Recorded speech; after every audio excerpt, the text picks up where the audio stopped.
Who's Elliot? Her husband. Oh, damn, you little hussy. Are you going to visit his grave, or?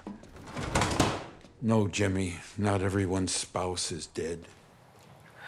Shrinking, the Apple TV Plus series, now shooting its third season, centers around a therapist, played by Jason Segel, grieving the loss of his wife. The dramedy includes the friends and family around him, like Jessica Williams as Gabby, a fellow therapist. From the start, Williams has earned praise for her scene-stealing ability. No easy task with an ensemble including the likes of Segel and, as you saw, Harrison Ford. We caught up with Williams on set last month to get a closer look. What was it like coming back again? Season 3, you guys, now you have 2, but now the family's back together again. Yeah, it's good. It's cozy. Whether in person or on the screen, You ain't that complicated. actress and comedian Jessica Williams makes an impression in both style and substance. I'm overwhelmed, okay? I'm juggling these patients. I'm teaching that class. I haven't even unpacked my new house, right?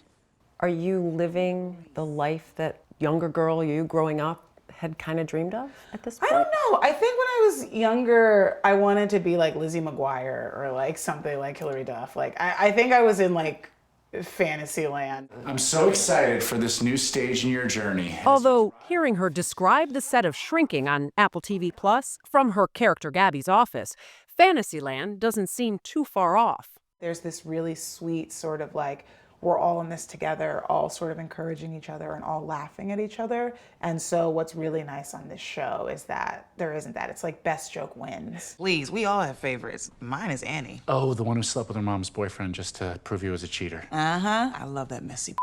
My favorite thing, even when I'm not acting, is goofiness. Like, I like goofy people, and I really like people that have a sense of, like, they could just be playful in the drop of a hat. Were you always like that as a kid Yes. even? Growing up just outside Los Angeles, Williams was an introverted, observant kid and a big reader. She says that goofiness was her coping mechanism, her grandmother helping build her comedy repertoire.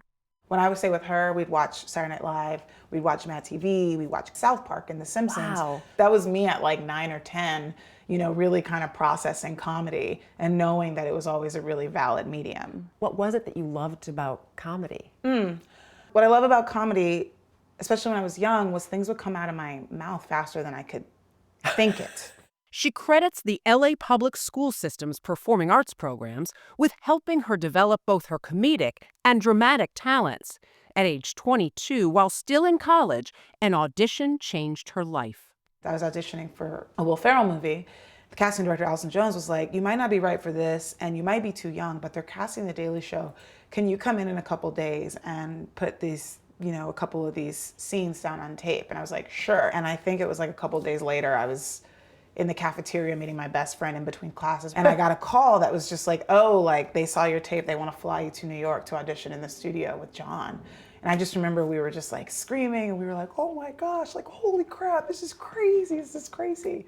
And I just remember being in the studio and all I heard was this like sort of someone going la-di-da-di-da. And I was like, what is that? And it was Jon Stewart coming in his suit and he walks up to me and he shakes my hand and he's like, I already saw your stuff.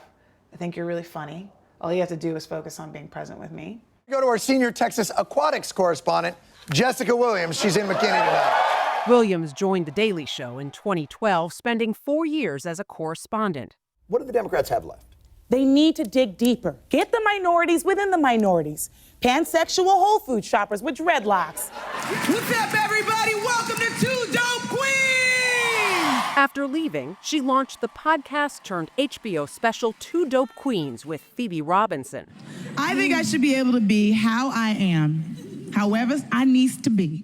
Movies and series followed, including roles in Booksmart, Love Life, and the Roadhouse remake. How does everybody know my name? That's just how it is around here, man. I mean, it's a gossipy sort of island. The audition for Shrinking, another unforgettable moment.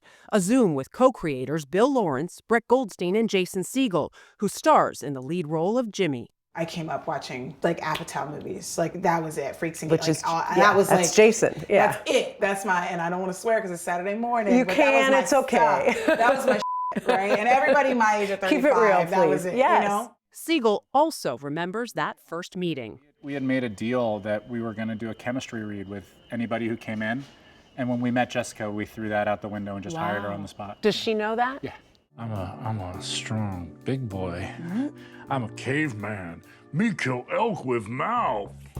No more talking. What was it about her that all of you knew this was the right person to play Gabby? Well, we needed somebody to be a bright light in the office. And as soon as we met Jessica, she had so much energy. She had so much passion about the project, and she's also just a genius. Oh my gosh, is this like a throuple sitch? Because if not, you guys looking for a tall, black, sexy third? That genius, he says, in her ability to be present, ready to respond, no matter her scene partners, including Harrison Ford, who plays Paul, Gabby's boss and mentor. I got a lot going on right now, you know? Work, teaching, being a dungeon master. That a sex thing? No, Paul, it's a Dungeons and Dragons thing. I feel like Gabby can push really hard into comedy, but I also feel like she can just get to the heart of the matter. And so it's really rare to be able to be on a style of show where I can just flex my muscles and expand and contract. God, this sucks. Yeah, it really sucks. But you're gonna figure it out. I know it. You and that mysterious head of hair. Do you see yourself as one thing, or how would you describe yourself? That's a nice question. I see myself as Jessica, and I'm really lucky to play Gabby because I think it's a really good showcase that shows kind of the beginning of what I can do. But I want to win an Oscar. I want to, you know, go back to my theater roots and do something, you know, on Broadway. Like I want to do everything. I want to do music. I want to like be in a band. Like I want to do that. Like there's so much that I want to do, and I feel like right now I feel limitless. A good feeling to have is what I said to her. And, you know, everybody should have someone like the way Jason Segel talked about her, talk about them. And he said that quickness that you think every actor should just have that. They don't. And it's what's made her so successful already, and that ability to stretch in different ways. She's such a multi-hyphenate and Yeah. so courageous and bold about what she wants and what she will accomplish. You believe her. Oh, without a doubt. She was just Completely. fun to hang out with, too. Yeah, I caught that, DJ. Yeah. I'm a little envious. Let's go back to LA. I Yeah, want to we'll go hang say with her. Yeah.